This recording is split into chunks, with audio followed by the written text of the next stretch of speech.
Hello everyone, thank you so much for coming tonight. This is the first of 4 town hall events Senator Pocock is holding this year. They've been a fantastic way to hear firsthand from the community about what matters most to you. And we've got a big agenda planned for tonight. As always, the main purpose of these events is so David can hear directly from you. And there has also been a lot going on both in and outside of Parliament that David is keen to update you on, as well as discussing some big pieces of upcoming legislation. Related to that, we also have a special guest speaker tonight. I should mention, my name's Daisy. I'm just emceeing this evening. So yeah, so our special guest is the CEO of YMCA Canberra and Chair of Homelessness Australia, Crimmins, and she's joining us to talk about the current housing and homelessness crisis in the ACT. But first, I would like to invite local Ngunnawal elder Uncle Warren Daly to say a few words.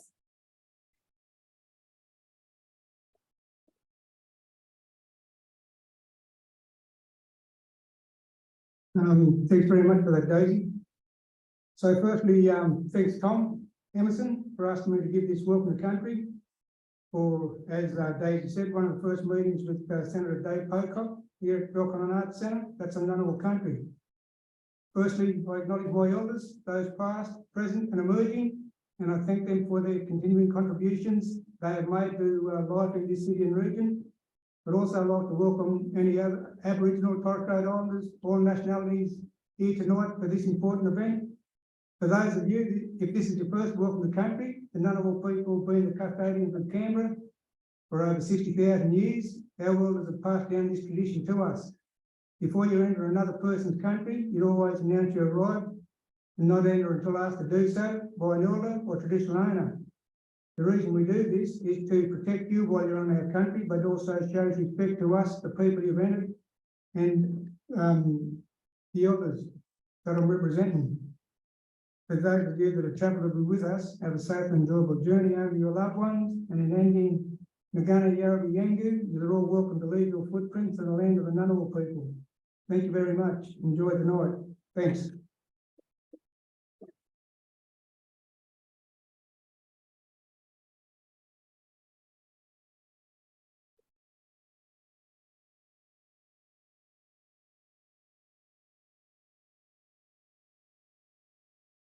Hey, so now it's time for us to introduce the concept of Slido. Over the past few weeks, David has been inviting the community to submit their questions over Slido. While you can't submit any new ones now, you can upvote existing questions up here on the screen and ask your own questions from the floor. So to see and upvote those Slido questions, just scan the QR code on the screen behind me or go to slido.com and enter the code Pocock23. There will also be an opportunity to continue the conversation after formal proceedings close. Just find someone wearing a Team Pocock shirt and they can help you. For now, I'd like to invite Senator David Pocock up to the stage to say a few words.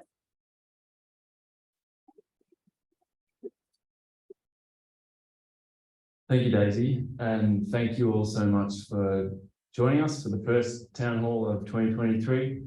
Thank you, Uncle Warren, for that welcome to country, and thank you for the work that you're doing, caring for this incredible country that we live on. I'd like to acknowledge you and other Ngunnawal elders, past and present. I thought I'd start with just a quick update. It's been a pretty big start to the year. Getting across a bunch of big legislation that is coming up. But it was a pretty slow first week in the Senate, a lot of legislation making its way through the House, and we spent that time doing stakeholder meetings and getting across that legislation as it came through. The big pieces of legislation which have been in the news is the Housing Australia Future Fund, the Safeguard Mechanism, the big climate bill, and then the National Reconstruction Fund, which is a $15 billion fund aimed at really kickstarting Australian manufacturing. The crossbench got a new senator, Green Senator Lydia Thorpe, announced that she was becoming independent, which changes the numbers slightly. The government now need the Greens plus 2 other votes in the Senate. There was a disallowance of a government superannuation regulation, which the crossbench have been talking about for a while. It basically removed a lot of the transparency around super disclosures. There's disclosures that superannuation companies have to make to their members. So that's been disallowed after a lot of toing and froing. The crossbench finally got the Greens to vote with us and the coalition. So the government will have to come back with some better regulations that have sort of put transparency at the centre of them. We then had estimates last week. I asked quite a few questions around outsourcing in the public service. We were looking at some of the low pay for the War Memorial compared to some of the really high pay that people like ICT contractors are getting.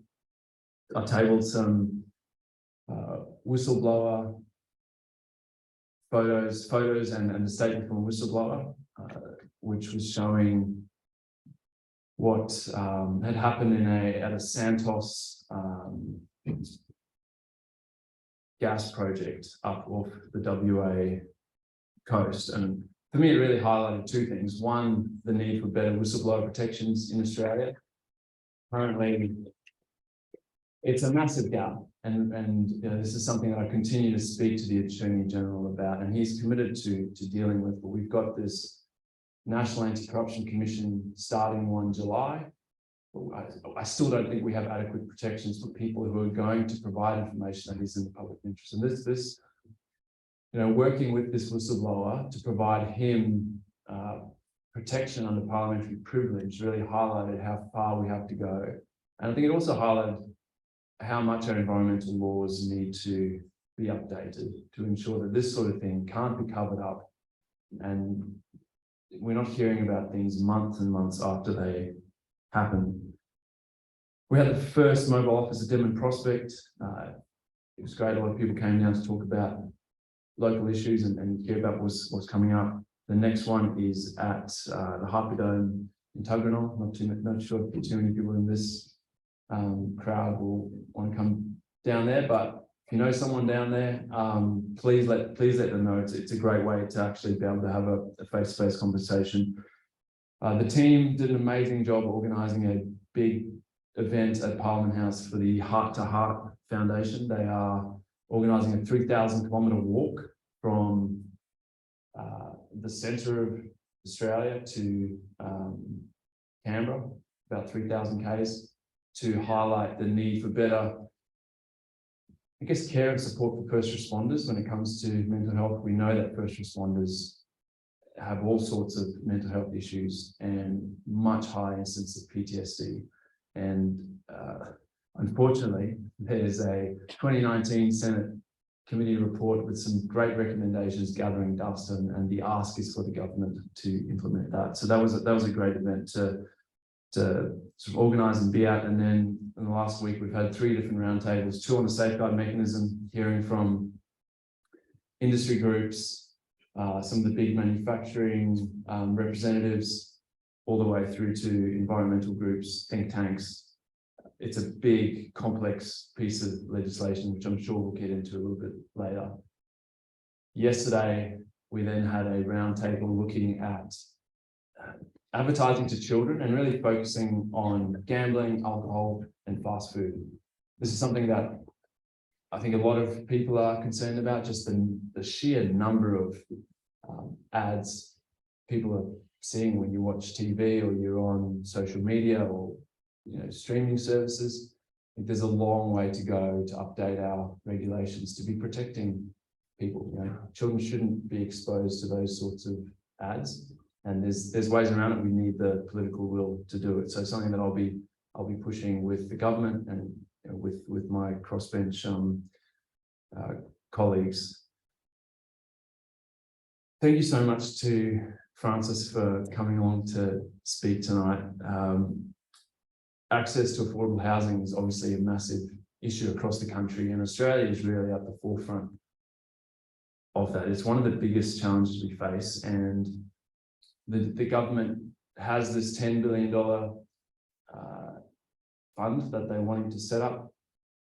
We've been talking to them about it, getting some details. I really don't think it goes far enough. This is 30,000 homes in the next 5 years.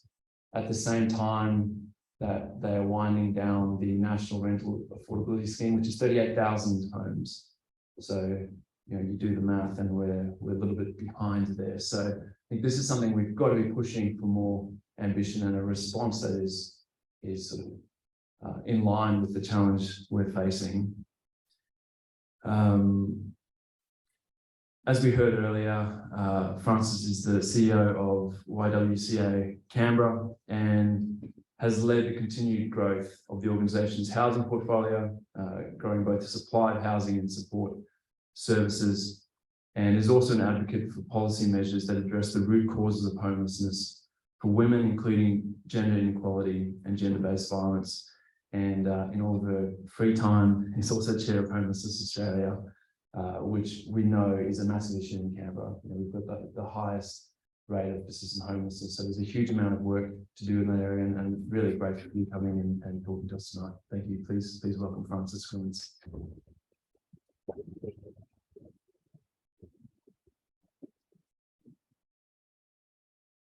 Thank you very much, David, for that lovely introduction. And I would like to start by acknowledging the traditional owners and custodians in the land upon which we're meeting, the Ngunnawal people, and pay my respect to elders past, present and future, and extend my welcome to any other Aboriginal and Torres Strait Islander people who are with us this evening. This land was never surrendered and wasn't always will be Aboriginal land.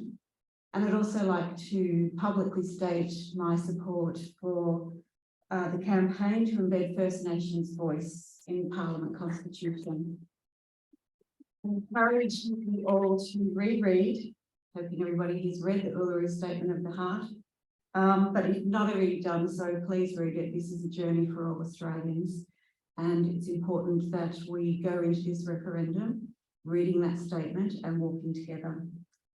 So tonight I want to talk to you about an issue that's affecting not just a growing number of Canberrans from every walk of life, housing, but I don't think it would surprise anybody here when I say to you that we've known for a long time that Australia's housing system is broken.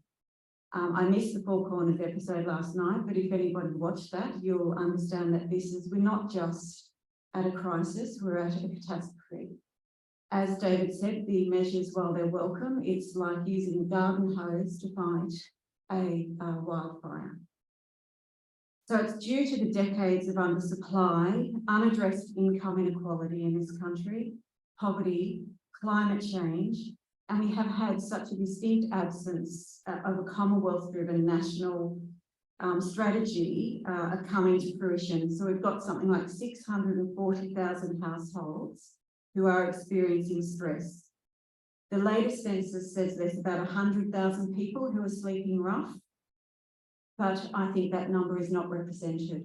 When we talk to women who seek support, they will often say they put their last address on the census because they have dignity. They won't identify. So I think we grossly underestimate how many people are actually homeless in this country. And it is the frontline services, as I say, who witness this crisis in real time. Every day in 2022, we know from the data we do have that 288 people were turned away across the country from homeless services because there's just not enough resources available. We know through our housing unit and adult food pantry services, we are seeing an increasing number of adults with regular employment who are also asking for help. We see single men with steady jobs who can't afford their rent, increased energy bills and more expensive groceries. We see women who've escaped violence to only met by services who are at overcapacity and not able to support their immediate needs.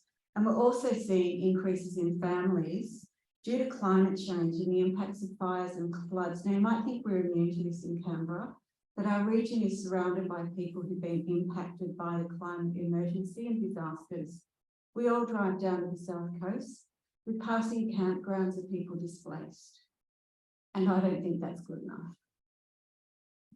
So this sets the context for the three issues I do want to discuss tonight.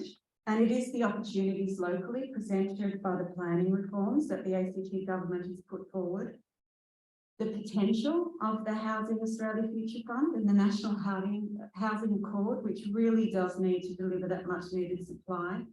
But most importantly, the dire situation confronting the homeless services who are trying to meet this substantial increase of people who are now seeking support for homeless services.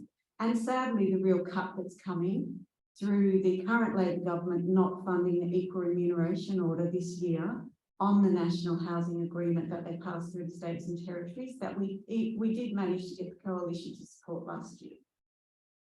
So in terms of ACT, I do think there is an abundant opportunity in the ACT that the draft territory plan does give us potential to look at embracing what we can do within the ACT. And that's a topic that we've been talking about recently with other organisations called the missing middle housing. And what we're referring to here is medium density homes such as townhouses and duplexes. And that this type of housing within our established suburbs can create a more connected city, enabling people to live closer to their jobs, essential services and community. But more importantly, I see using urban infill is a proven way to get better homes for people across the spectrum of housing. And it's really important that we include social and public housing in this mix. And I want to allude to our own project in the suburb of Ainslie, where we just turned the sod a few weeks ago, which is a low density 9-unit development on a block of land replacing existing buildings. I want to make clear I'm not talking about building in parks. I love my parks. I don't want to build houses on parks. But in the inner suburbs on Zone 1 land, people are building 6-bedroom large homes. We could be replacing them with 3 2-bedroom townhouses in the same footprint. So this is the opportunity I think we have in the ACT. Also, when you take into consideration the environmental impact of going out to greenfields, and it's always primarily the poor people we're pushing out to the greenfields as well. And so then they have increased costs in transport, looking for work coming in. So I'm really thrilled that we're contributing in our own little way and thanking everybody who has contributed to this project for us. It's been a delight to see the community support, but also we have to confront the support for all the people who don't want this to occur. And, you know, for those who followed our little journey in Ainslie, you'll see there's some people who also think this isn't appropriate, that we house vulnerable people in established communities. So increasing affordable supply, as I said, we are really excited about the Housing Future Fund, but we think we need to do more. The National Housing Accord, with its aspirational targets, it's actually 1 million new homes over 5 years, but a lot of that is already in existence. And our concern of the 30,000, that's across Australia. That's simply not enough. As I said, it's like using a garden hose to put out a raging bushfire. Homelessness Australia, our analysis said actually need to be 25,000 social homes per year for the next 5 years.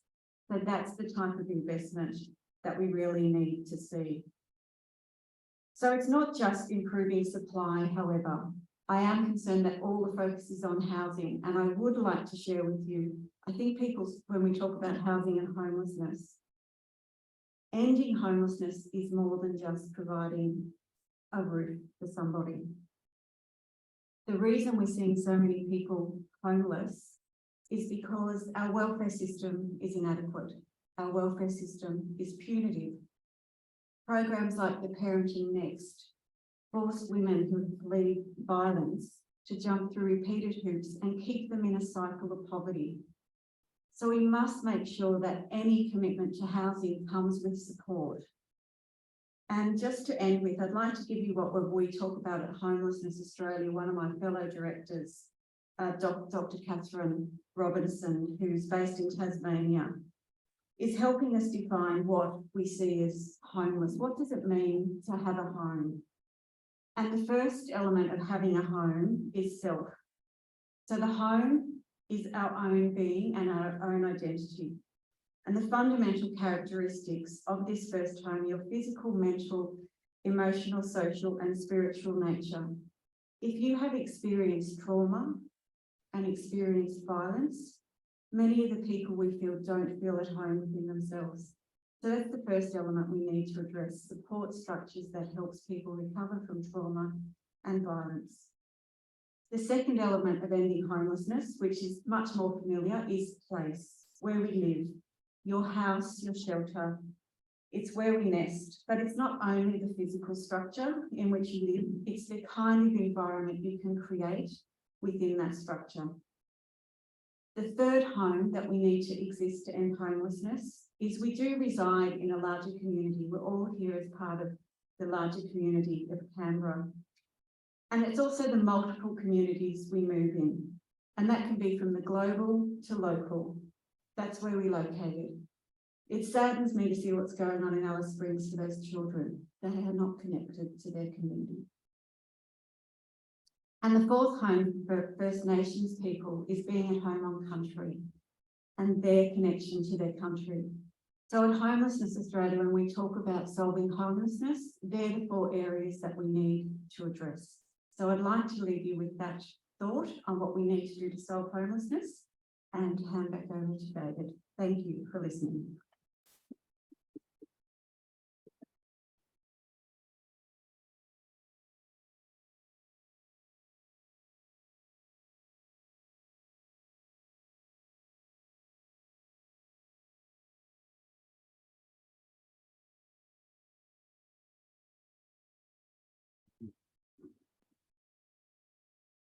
Yeah, it's on. It's on. Yep. All right. Thank you so much for that. That was fantastic. I'm looking up at the screen and I'm looking at my iPad and it appears we've lost connection. So we've got, I can bring them up here. We've got the most popular questions from the Slido. And so the first question. We have that up. What do you mean? Refresh. Yep.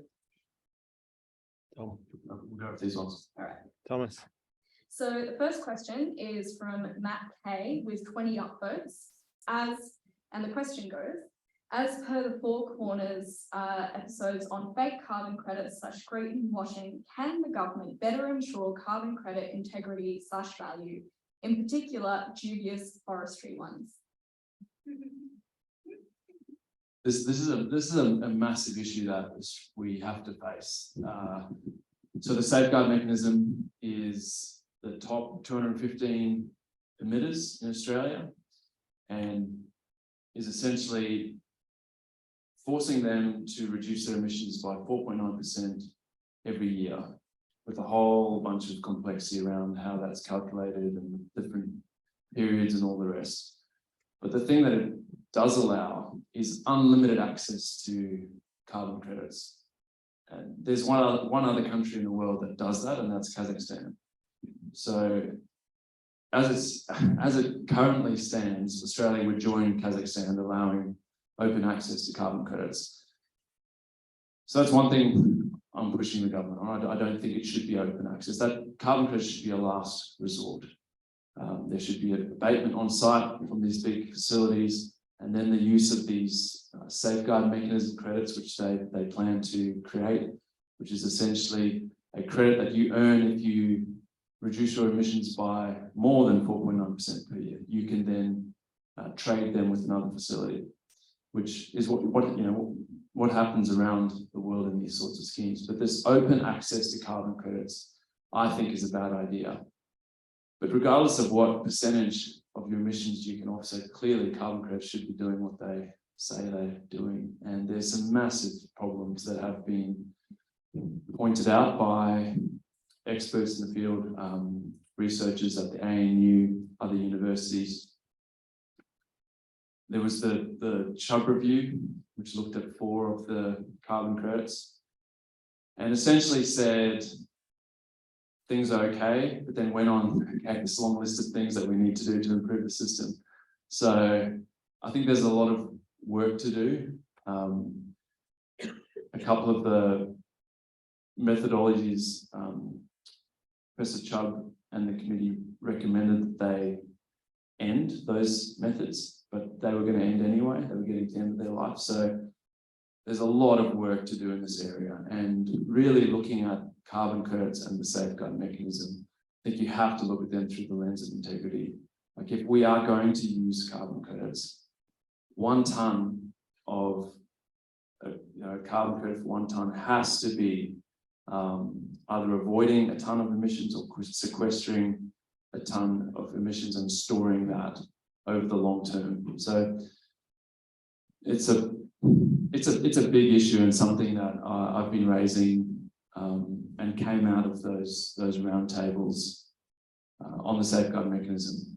Even the big coal and gas companies agree that these things have to have integrity, because if you've got a system where there's a portion of carbon credits that are potentially dodgy, it's casting doubt across the whole system. So it's a really tough one, but something that I'm going to continue to push the government on, and I think we're potentially going to see this conversation continue. And I think it's a great thing that we're having this conversation while we're legislating the safeguard, given how much the government wants carbon credits to be relied upon. And just in case anyone feels like they're a bit sort of in the dark about the greenwashing and the fake carbon credits, there's a really interesting episode of Four Corners, as mentioned in the question, on iView, if you guys want to go check it out. So our second question is, what is your position on requiring no new coal and gas projects as part of the government's safeguard mechanism legislation? Another safeguard question. So as the legislation is being suggested, you've got the top 215 emitters, which the criteria is that they emit more than 100,000 tonnes per year. But there's no cap on new entrants. So as new big fossil fuel projects happen, they can simply be added to this safeguard mechanism. And so, publicly you see the two arguments. There's scientists and people who care about our future saying we can't afford to have new fossil fuel projects. And then you've got people saying, but hang on, we need gas for the transition. Which is true, but we have more than enough gas at the moment for the transition. We export 75% of our gas, and not only do we export it, but those companies are charging us international prices for our own gas, as we've seen with the energy prices going through the roof due to the war in Ukraine. So I simply don't buy that argument, and clearly we have to find a way to ensure that we don't have all of these fossil fuel projects being approved. An extension to a Santos coal seam gas project was approved by the Environment Department over the last few days, and there's another 100 or so projects. So personally, I'm not sure if that sits within the safeguard or in environmental law reform. Clearly, it's something we've got to be talking about. When it comes to the safeguard, I'm not talking about red lines on this. Like, we have to ensure that this policy works. It needs to drive down emissions. It's too big and too consequential not to. So I'm still engaging in good faith, really pushing and talking about areas that I think it can and needs to be improved. But clearly, if we're going to I guess hand on heart be able to say to young Australians and future generations that we're acting in your best interests, then fossil fuel projects aren't something that we can continue to develop.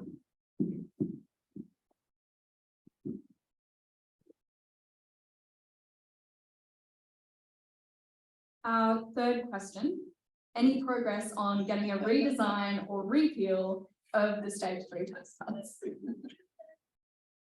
I think the ministers of the government are getting sick of me bringing this up in in meetings. Yeah, I think given the cost of living crisis that we are seeing across the country, $250 billion of tax cuts for the majority of that is going to wealthier Australians. There's potentially an argument at the bottom end of those tax cuts, but I personally don't see how, given the challenges we face, we can proceed with them. The government has said that they are committed to them. I'll continue to make the case why I think that money could really be better spent elsewhere. Like a quick example, looking at electrification of Australian households.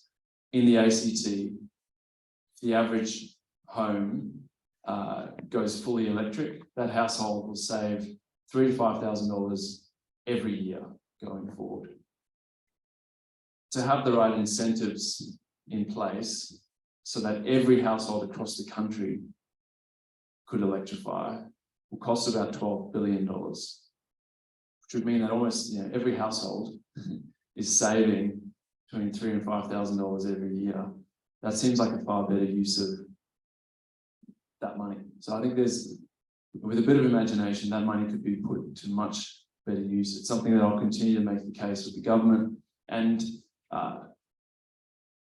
I find it particularly galling when I raise the prospect of increasing payments like JobSeeker and get told, well, that'll be inflationary, where we're giving the poorest people in our communities more money to actually be able to live above the poverty line. Yet when it's $250 billion, that's somehow not part of the inflation conversation. So we'll see how the politics play out this year. All right, so we're going to do a couple more questions from the Slido and then we'll go to the floor. So our fourth question, do you have any plans to expand your community engagement in the ACT, and how would you go about it? Yeah, I mean, this is something that we talk about a lot in the office, and like, to be really honest, is an ongoing struggle trying to balance the team's time between the legislation that's coming through. At the moment, which we're grappling with 3 massive pieces of legislation that the coalition isn't going to back, so it then falls on the crossbench. That's where the government's going to get votes. So you want to be across, you want to be in the conversation. Balancing it between that and really wanting to engage and connect and be able to help people resolve NDIS issues, visa issues, immigration issues, all of these things are, I think, as an elected representative, I want to be able to help people in the ACT with, and then also listening and hearing what people are thinking. So, I mean, as it stands, we've got the quarterly town halls every month. So we've got a mobile office. We also have people popping into the electorate office fairly regularly, and if people have things they want to talk about, we'll often slot them in for a catch up. But always open to ideas. So if people do have ideas of how to better do that, or what sort of things you want to see, please do get in touch. Our 5th question is, what are you doing or lobbying to fix ACT broken health systems, as people have to have money or travel to decent services? Federal government funds and ACT government funds. And then there's a statement. Fix it. I think this is a massive issue in the ACT. We've got the lowest bulk billing rate in the country, the highest gap fees, and the lowest ratio of GPs population of anywhere in Australia. So clearly a massive issue. I guess there's a couple of things that I've been pushing the federal government on. Obviously, this is an ACT federal shared responsibility. Funding, I think there's not enough recognition of Canberra as a regional hub. People are coming from all over the region to use the hospital come to doctors. And so I'd really like to see more recognition and more funding to ensure that, you know, ACT can service not only people who live here, but people who are travelling in for those health services. There's obviously a lack of a number of specialist services. I think that is more of an ACT government issue. When it comes to GPs, this is something that we've been thinking a lot about and consulting with people on. Tasmania are actually trialling what I think is a really cool, innovative model where GP trainees are employed by the Tassie government to make up for the big gap that we see between GPs and other specialists. At the moment, 15% of medical students are choosing to become GPs. The people who know the numbers are saying that needs to be 50% if we're going to have enough GPs. So there's that massive gap. And it's not surprising when you start to look at the pay and sort of conditions that those trainees are on, the ones who are specialising in orthopedics and all the rest versus GPs. And so the Tassie trial is bridging that gap and removing some of the disincentives to becoming a GP. And that's something I would love to see happen in the ACT. And talking to people involved in that, it does look like it's going to work down there. So it's something we'll be watching and something that we're starting to talk to people here about whether or not that could happen in the ACT. I've always argued that I think the ACT is the perfect place to trial things. There's one level of government, so you'd think it would be easier, something we'll continue to have the conversations about. But certainly this is something that we get a lot of correspondence about.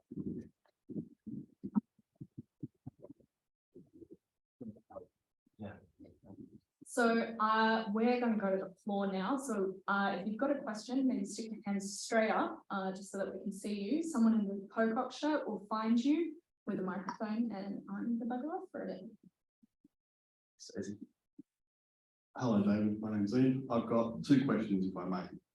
The first question is, given that we're getting over 200,000 plus migrants coming in here, and the future fund, which is going to buy shares to then fund houses, is only building at best 100,000 houses a year for the next 5 years, we've got a shortfall straight away. Why are we allowing, first question, why are we allowing the 200,000 more migrants when we have a massive homeless problem, when we could be using that to fund houses for the homeless?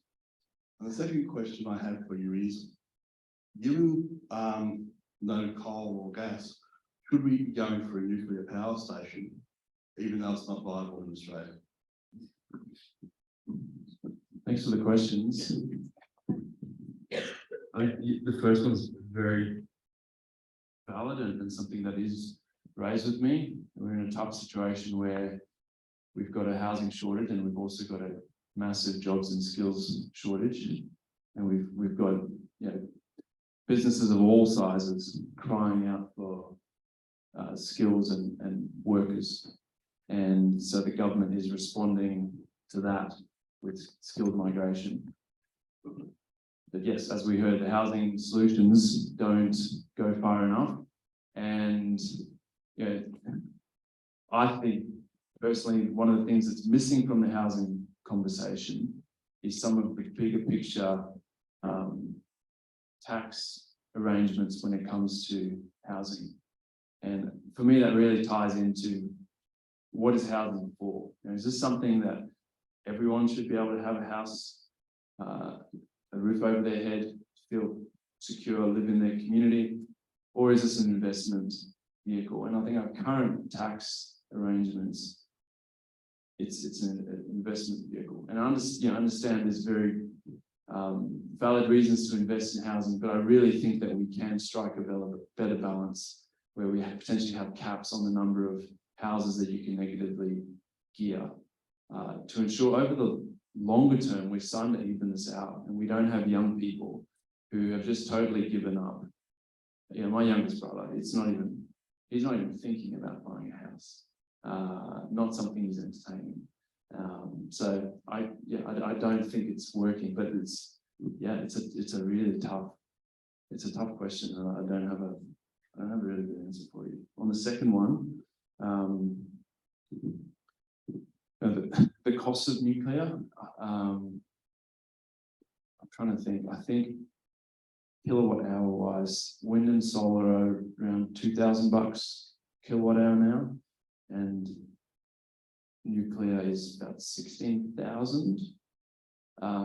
So for a country like Australia, at the moment, doesn't make sense, and that doesn't take into account the time to deployment. We know we can deploy renewables much faster than nuclear. Who knows what's going to happen in that space technology-wise? You know, they suddenly talk about breakthroughs in fusion. Who knows down the track what's going to happen? But I think right here and now, in terms of getting on with deployment, I really worry that it is a distraction. We should be going all out on ensuring that we have renewables, that we are backing that up with storage, and we're looking at ways to decentralize the grid, not only to ensure that people can save money, but I think also just resilience. If you look at some of the extreme weather events we're seeing, having a more decentralized grid, there are serious benefits to it. But again, you know, who knows where the sort of small modular reactor technology will go over the next decade or two.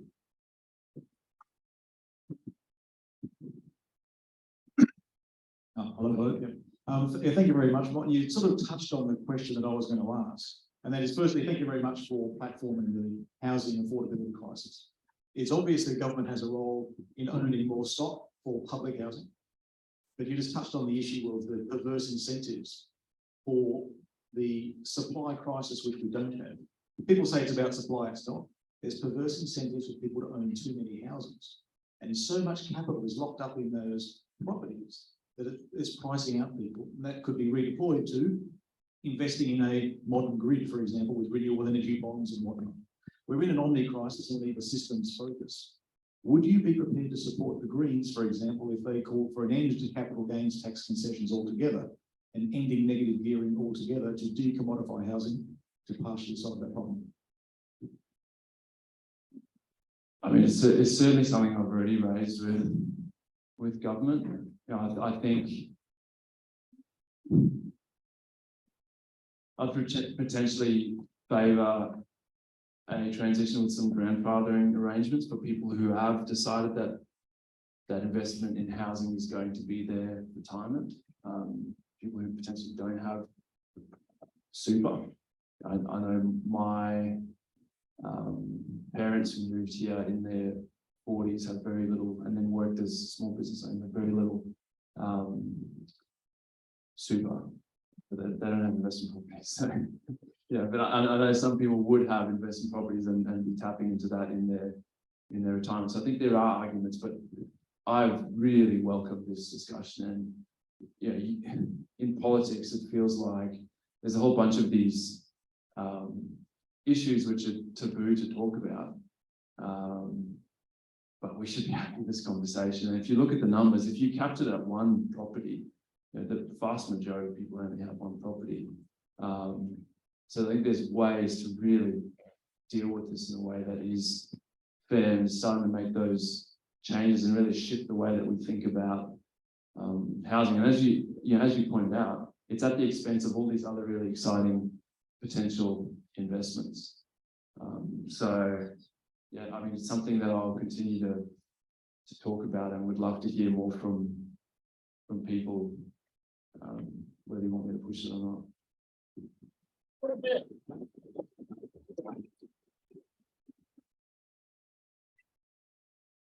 Hi David, thank you so much for having us all here this evening.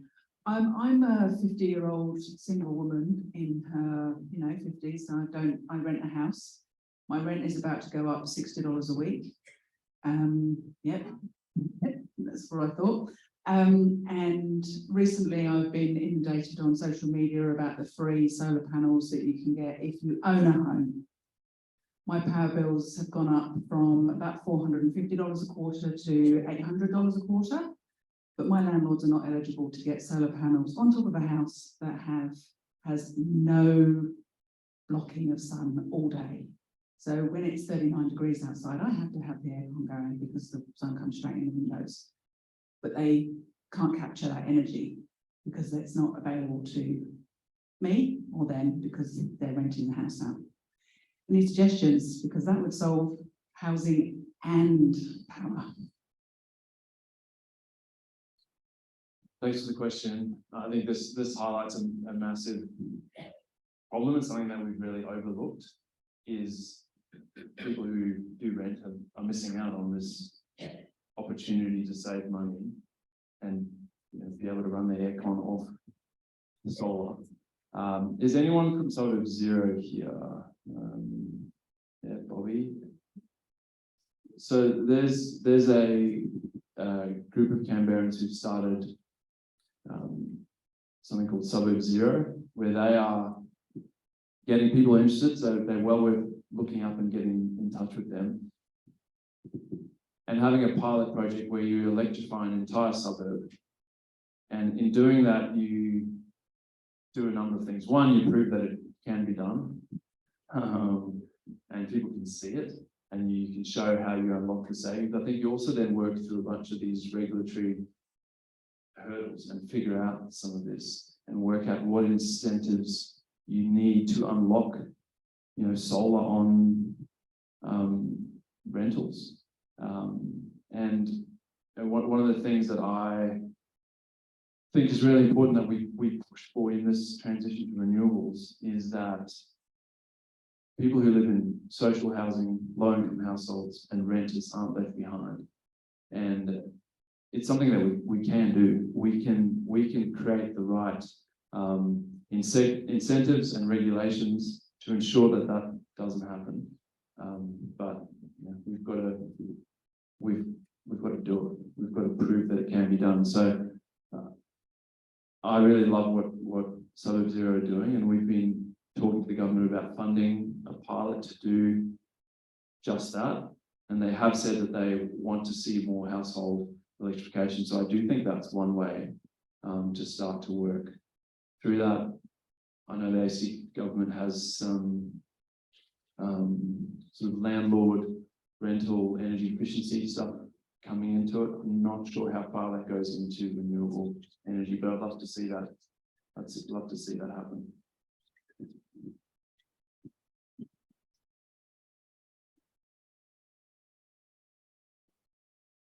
Thank you, David. Yeah, my question is about the Ngambri people who have traditional ownership and have elders who come from these parts and have done for hundreds, if not thousands of years. That doesn't, and also, of course, the Ngunnawal live alongside them from time to time in this area. Now, we've got a voice coming up to Parliament, and I'm a little bit concerned that in the ACT, that the Ngambri people may not have a really good input to that voice, because in the ACT government seemed to always recognise the Ngunnawal, but not the Ngambri, and that's also the ABC in the same situation. It'd be great if people like yourself could make the point that we've got at least two Indigenous traditional owners living on this land, and we want to make sure that they both have capacity to get access to the voice. I know we're not talking about details about the voice at the moment, of course, but at least when we get round to it, it'd be great if the ACT government could instantly say, well, yeah, there's at least two traditional owners in place. Thank you for that. I'd love to chat more afterwards. I understand there's a court case at the moment, and I understand there's a variety of views from Ngunnawal and Ngambri families when it comes to this. So we'd love to chat and learn more afterwards, if that's all right. I mean, when it comes to the voice, you're right. I think those are the details that will need to be done down the track. At the moment, it's about the principle of whether Australians believe that First Nations people should have a voice. And I certainly support that and we'll be pushing it hard.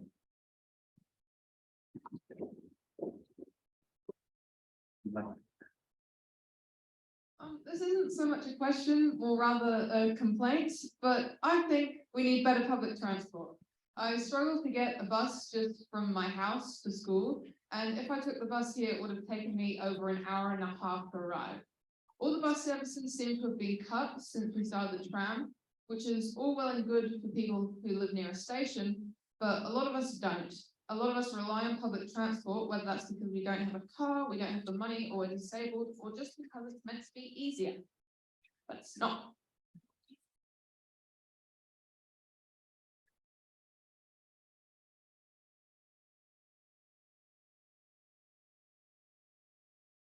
This is a huge challenge for Canberra. I mean, we're becoming more, as we grow out, we're becoming more and more reliant on cars. And so I think public transport is something that people want to see more of. They want it to be more accessible, faster. Certainly something I can raise with Minister Steele. We can maybe even get the details about the bus route or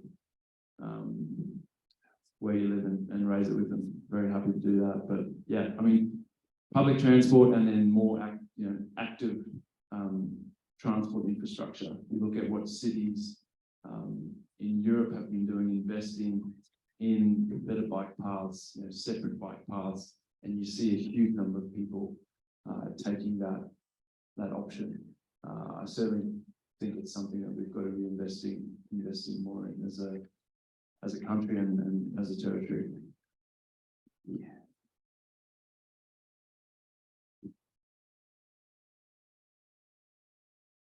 Thank you, David. Sorry to bang on about gas all the time. That was on his questions. Maybe a question for you to think about rather than answer now. Is it possible to disallow the instrument used to approve the coal seam gas wells in Queensland last week by Tanya Plibersek, the Santos gas wells? I don't think so. I don't think it is an instrument. I think it was approved, and the only way it could be challenged is on a technicality.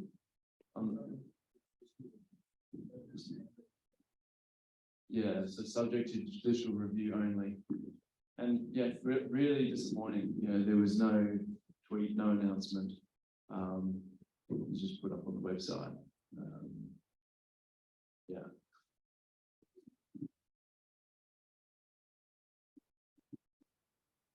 Good evening, all. Going back to the housing question, as a home provider, we can rent out our properties at $50 a day, or we can go to Airbnb and get potentially $150 to $250 a day. Is there any movement at the federal level to start understanding the impacts of Airbnb and other companies like Airbnb on the rental market and start limiting? That's a good question. There's certainly talk of it. My understanding is that generally it doesn't have a huge impact. It's obviously having an impact, taking properties off the long-term rental market. But I think it's more acutely felt in your holiday towns and your regional areas where people are putting a bigger chunk of the housing stock. But certainly something I think should be looked at, particularly when we're facing a 1% vacancy rate. It's just ridiculous where you've got people getting rental agents to try and help them get a rental property. It's not working. And talking to some students who've moved to Canberra from university without a rental history, it seems pretty much impossible to get that first rental. So I think we should be looking at all options, and certainly something I can look more into, sort of an ACT specific context. Thanks for raising it. Hi, David. Good evening.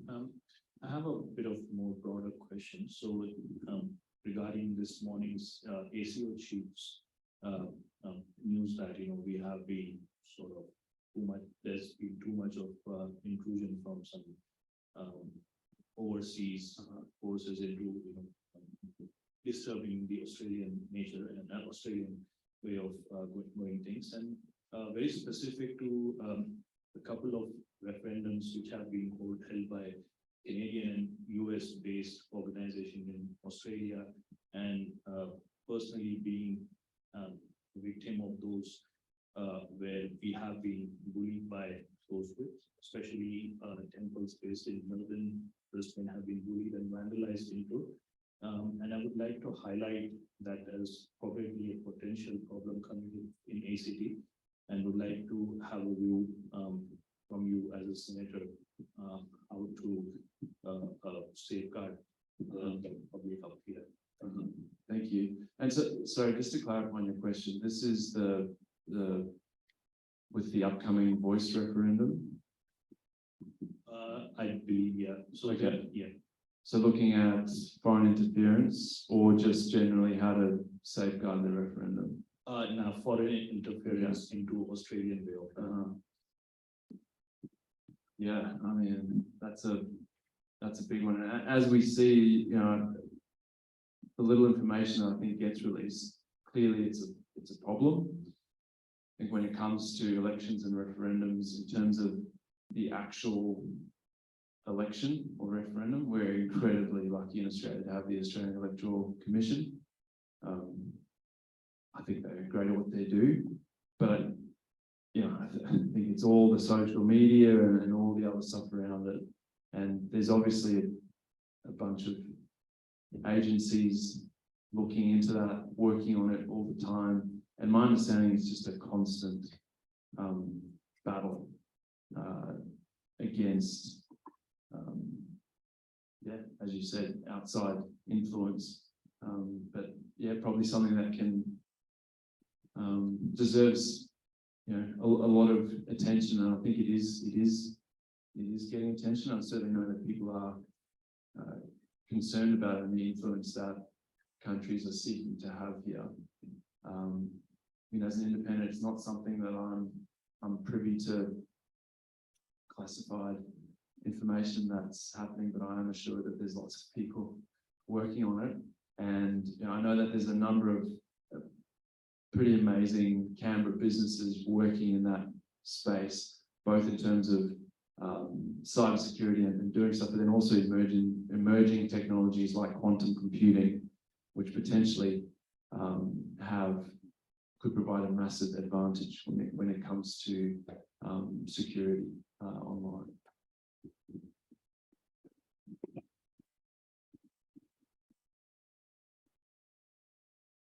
Hi, David. That's right.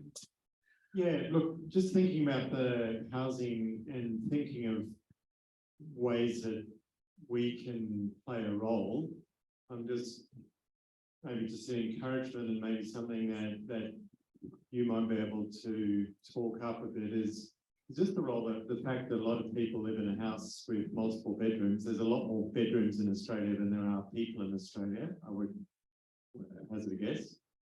And just when you look to Europe and all the refugees that have come out of the Ukraine, and I've got relatives in England who are hosting Ukrainian families in their house. And if we've got students looking for accommodation, we've got other people that need accommodation, maybe we can also be looking to ourselves and saying, okay, when I left home, my parents took in some billets, took in some students who lived in their home for a few years. And I think there'd be some exciting opportunity to say, hey, what can we do without, like, we need to build new houses, but that's a slow process. But people can also be generous and open their home. And a group that I'd love you to advocate more for, and which could, I'm sure, do with a bit of extra funding, that might improve 1 or 2% of the housing crisis, is called Home Share. And it actually achieves two significant things at once, which is to help provide care for someone who's in their own home, but maybe alone in their home and elderly, and also provide a shelter for someone who's younger, who needs a home and is very happy to help out. And that would seem to be a fabulous idea. I have nothing to do with the organisation, but when I heard about them, I thought that's brilliant. It's just called Home Share, and it's international. So to my way of thinking, advocating for something like that could achieve things at a very low carbon footprint, and that excites me. Thanks, Rich. That's, yeah. I think it's using all the solutions. You know, there's a couple of organisations, Canberra Home Ground is one of them. The other one is Rentwell, who are working with people who own homes and they're renting them out. If you rent them at 25% or more below market rent, you then don't pay land tax. And if there's a gap, you then get a sort of a donation certificate that you can claim back on tax. So there's all these schemes out there. I think we need to be using all of them. You know, one of the other things which Francis touched on, I think as Canberrans, and particularly Canberrans who live in the older, more established suburbs, is we talk about wanting to solve this problem, but we still see quite a bit of NIMBYism when it comes to solutions. And so I think it's going to take a shift from all of us to say, well, actually, infill is something that we want and we're going to have to put up with. And you know, these sorts of developments where we're providing housing for women who desperately need is something that we're going to have in our suburbs. So I think, you know, a number of the things that you mentioned are sort of a cultural change as well. And you know, there's some amazing people in our community working on that. So thanks for raising it. Hi, David. It seems a bit of a no-brainer in terms of if people in some of the inner city areas can build a large home, but we can't put a couple of townhouses on the same block. Will you support that request? Is there anything you can do to support that request for the medium density? I understand ACT Gov is busy reviewing a lot of the planning measures, very much an ACT issue. You want to check this, but I think they're still consulting on it, so you can potentially still have your say. Yes, still consulting. Great. So yeah, get on there and have your say on that.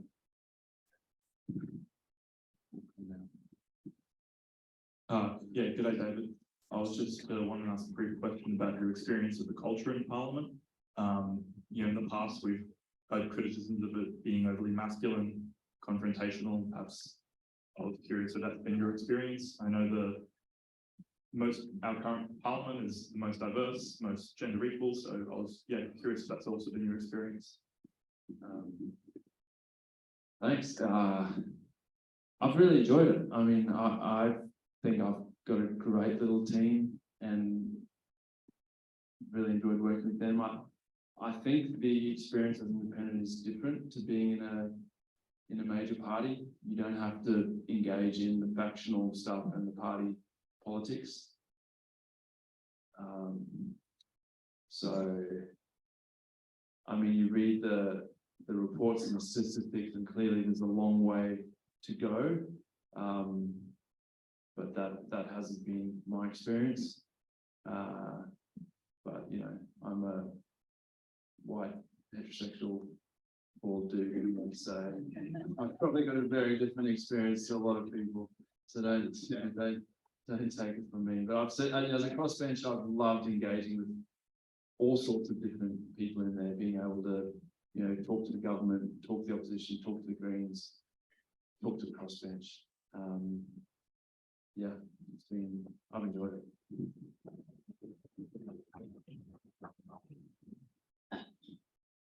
So just a quick question. The Rotorjet Royal Commission has been in the news a lot. I've been following the hearings with great interest because I worked God help me, I worked for social security for a long while, quite a few years ago, including 9 years at the front line. Quite frankly, I found the things coming out of the Royal Commission devastating, but I am hoping that it will prompt a broader discussion and a meaningful discussion on the part of the community as to our attitudes to the vulnerable, including the financially vulnerable. What are your views on that? Or do you have any hopes for the meaningful outcomes from the Royal Commission? Thanks. It's yeah, pretty devastating to hear what's being done to people in our communities. And I really hope it is a course correction in the way that we view what I think Australians should be so proud of, is having a safety net, a social security system that says to people, if you're Australian, if you live in our communities and you're down on your luck or you need support, we'll give it to you. And the way that we've started to head is having all sorts of hoops that people have to jump through and making it a punitive system. But we know from this incredible experiment that happened during the pandemic, when we doubled JobSeeker and we removed a whole bunch of those requirements because people couldn't really meet face to face, things got better and people actually started to get off it. They got their lives together. So the whole argument that if you make it too cushy on $48 a day, people are going to be flooding onto it. Like, I do not buy that. And so I would really love to see a conversation where we talk about like, what should people who need the support be getting? And should there be strings attached to it? I think for me, it should be like, how do we support those people with the support they need to contribute and be part of our community? So I think it's really highlighted some pretty awful things that have been happening on all of our watch. And yeah, I hope it leads to meaningful change. And thinking about this issue, because it's been so politicized, my view was that we needed a more independent body to be advising the government of the day on it. And so talking to the government about setting up the Economic Inclusion Advisory Committee, which will provide that advice. What should the rate of job seeker in these payments be? What should the obligations be, if any? And so the interim committee has been set up and they'll report before the budget. And then that'll be legislated later this year. And so my hope is that that will provide one, transparent advice, so we know what the government's making their decisions on and whether or not they're taking them into account, but also try and break some of this politics around support for people in our communities who need it. So thanks for raising this. I'd love to chat after if you've got time.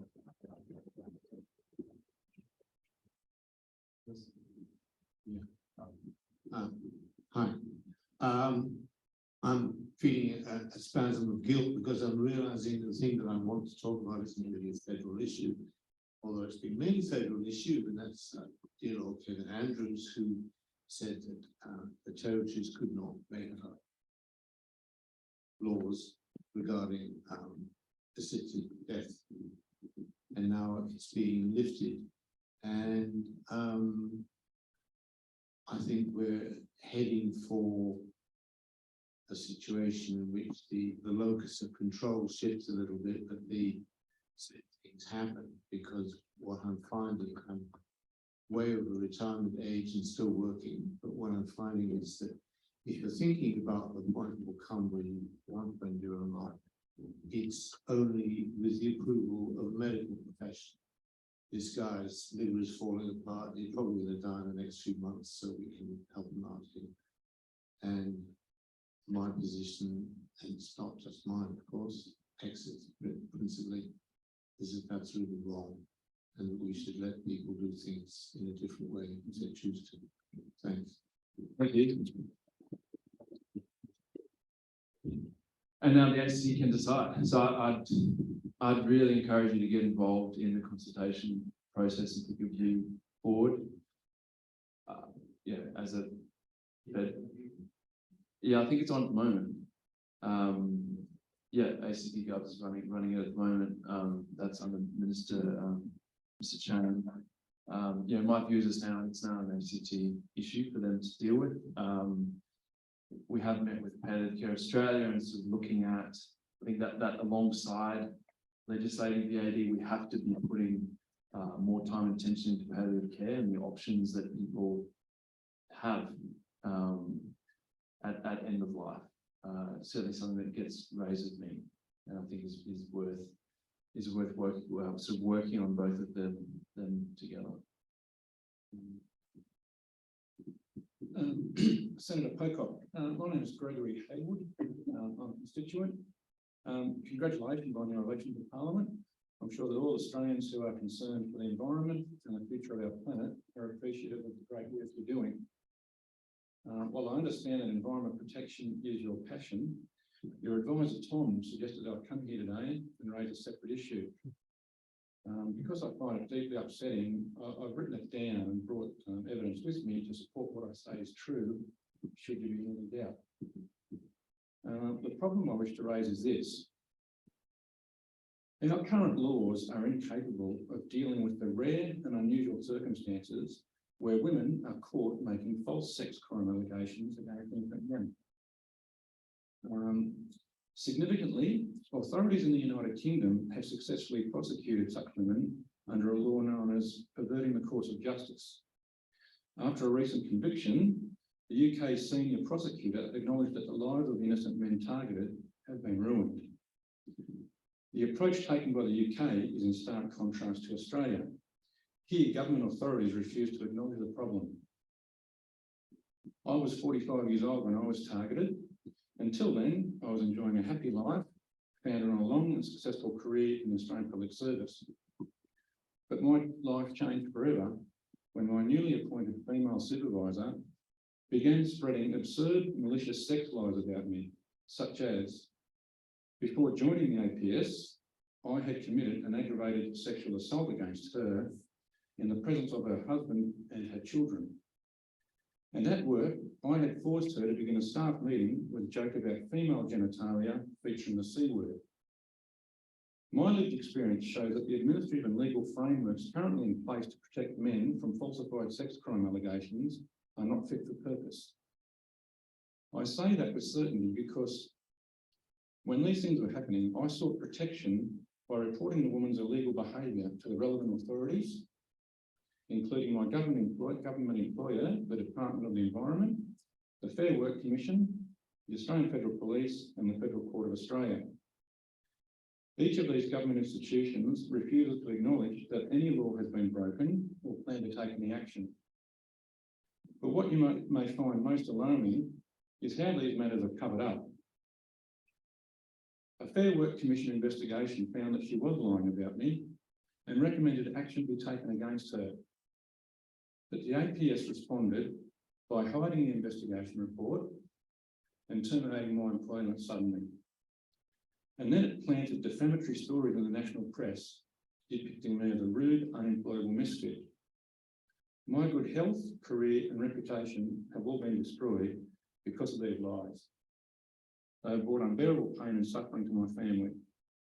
I've never done any of the disgusting things I've been accused of. No evidence has ever been presented in support of these lies, and yet they remain on official Australian government records as being true.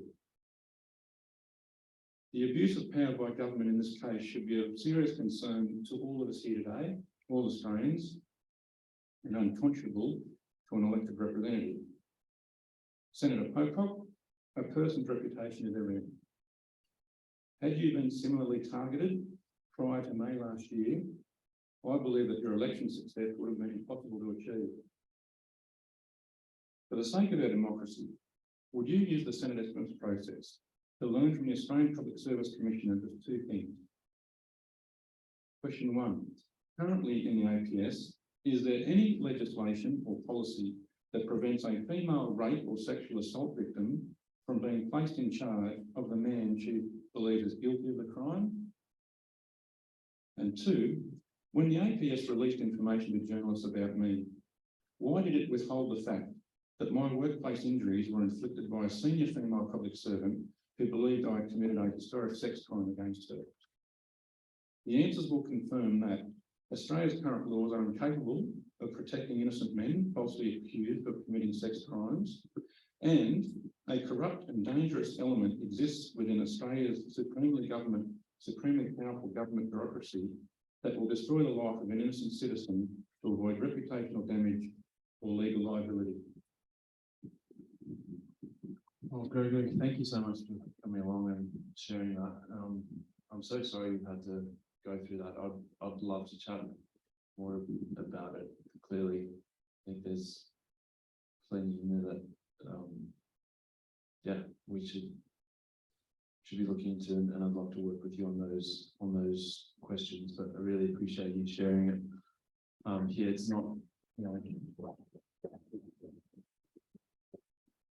right. And reputation is everything, and I think, yeah, we've got to ensure that the system is fair. So I'd love to chat more about that and see what we can do. Thank you.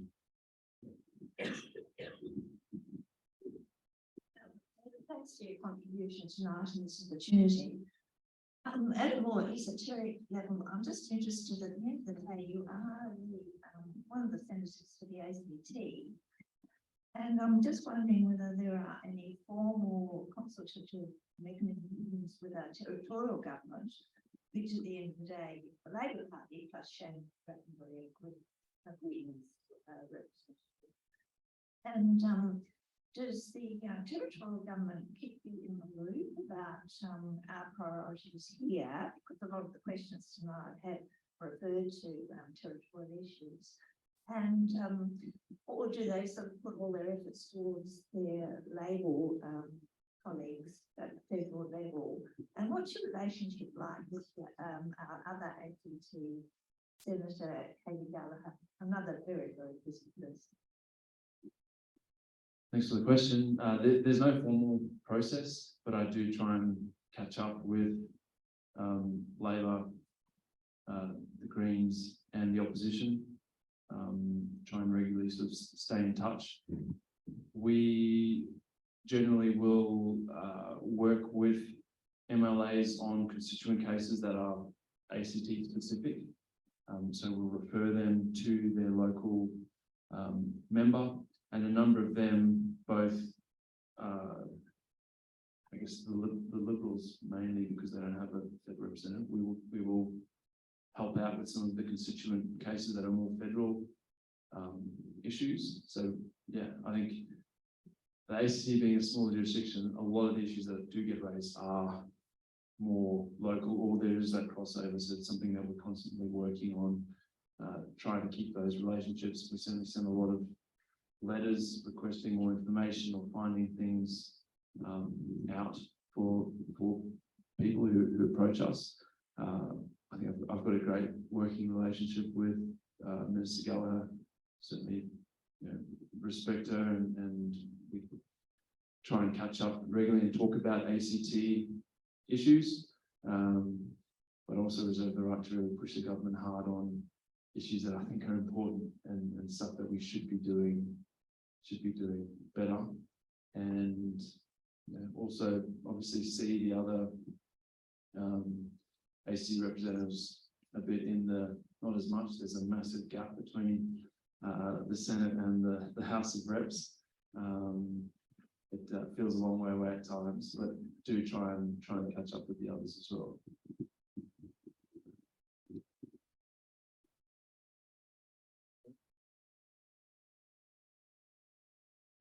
I think we'll make this the last one so we can finish. I think, is that on time? Yeah. Right. I was just wanting to ask David about the Andrew Wilkie bill, which is to make political donations transparent and real-time reporting. I know it's from the lower house, but how do you feel about that? And what's the sort of move to help with that? Absolutely support it. I think this is something that we've seen the crossbench pushing for a while now. You look at the National Anti-Corruption Commission, Helen Haynes pushed that for years, and finally became an issue that I think became an election issue. and we've seen the government act on it.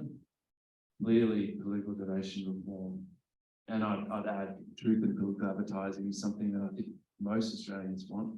The polling suggests that the overwhelming majority of Australians want it.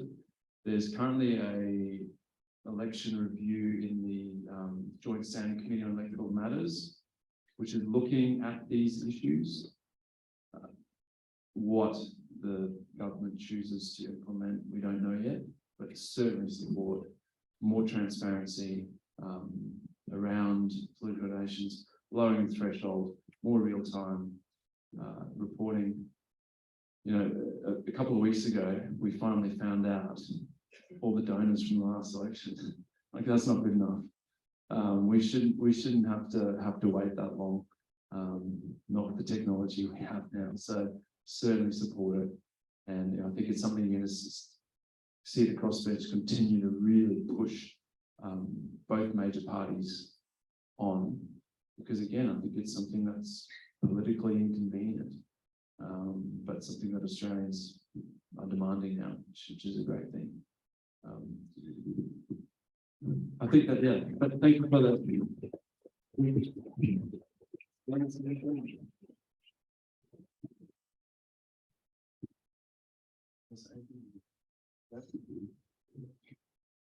All right, thank you so much. That was fantastic. If you haven't had a chance to ask a question, but you really want to ask, find David or someone wearing a Team Pocock shirt afterwards, just so that your question can be noted down, or to have that conversation in real time. Thank you so much for coming. Thank you, Senator Pocock, and have a lovely evening. Thank you all so much, and big thank you to Daisy for emceeing tonight.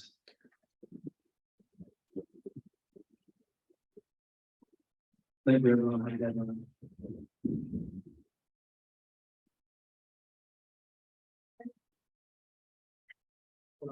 I think you should probably talk to Sarah. Soon? Yeah. Okay. Got Sam there, is it?